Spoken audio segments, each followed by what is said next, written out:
অবৈধ সংগঠন ছাত্রলীগ কর্তৃক যে কর্মসূচি ঘোষণা করা হয়েছে তার প্রতিবাদে আজকে এই র্যালির আয়োজন করা হয়েছে।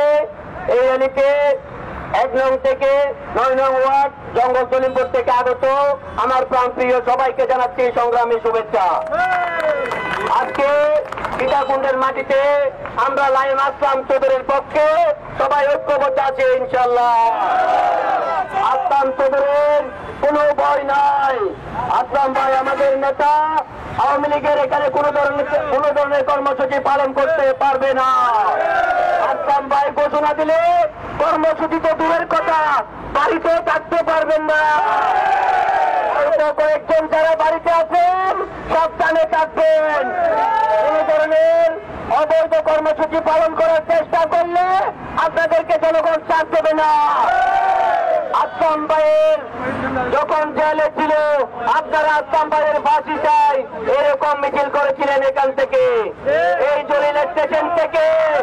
সাবধান আপনারা, আপনাদের সেই ছবি দেখে দেখে কিন্তু আপনাদেরকে সময় মতো জবাব দেওয়া হবে। আমাদের নেতা আসলাম চৌধুরী, আসলাম ভাইকে ফাঁসি চাই আপনারা মিছিল করেছিলেন মনে আছে সেই জলিল থেকে। এই জলিলে অবৈধ মামুনের নেতৃত্বে, অবৈধ এমপি মামুনের নেতৃত্বে আপনারা অনেক কর্মকাণ্ড পরিচালনা করেছিলেন। বর্তমানে আমাদের বিএনপিতে কিছু দালাল তাদের কর্মকাণ্ড পরিচালনা করতে চাচ্ছে। আওয়ামী লীগকে তারা প্রশ্রয় দিচ্ছে। আওয়ামী লীগের যে নেতা কর্মীদের এখানে জেলে নিয়ে গেলে, পুলিশে ধরে নিয়ে গেলে আপনারা ওকলাতি করতে চান থানাতে, আপনারা দালালি করতে চান থানাতে, আপনারা পুলিশের সাথে টাকার পয়সার বিনিময়ে লেনদেন করে আওয়ামী লীগকে ছাড়ার চেষ্টা করেন। আসলাম ভাই কিন্তু সবকিছু জানে। আসলাম ভাই কিন্তু সেই বিএনপি দালাল যারা গাপ্তি মারে বসে আছে তাদেরকেও ছাড় দেবে না। আওয়ামী লীগকে প্রতিহত করতে হলে আমাদের এই যুব সমাজকে প্রয়োজন। এই যুব সমাজ লাইম আসলাম চৌধুরীর পক্ষে আগেও জীবন দিয়ে আন্দোলন করেছিল, বর্তমানেও করে যাচ্ছে, আগামীতেও তাদের প্রয়োজন হবে।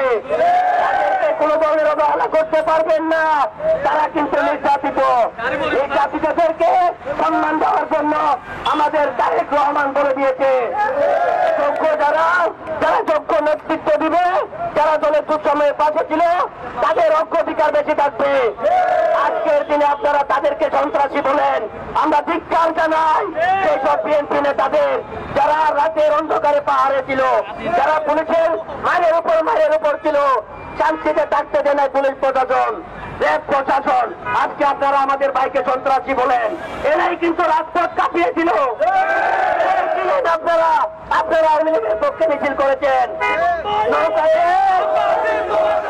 আপনারা নৌকা ফুট দিয়ে চিহ্ন দেখিয়েছিলেন, আপনারা সালাউদ্দিন আদিসের পক্ষে কাজ করেছিলেন, আপনারা এনটিভিটারের পক্ষে কাজ করেছিলেন, আপনারা মামুনের পক্ষে কাজ করেছিলেন।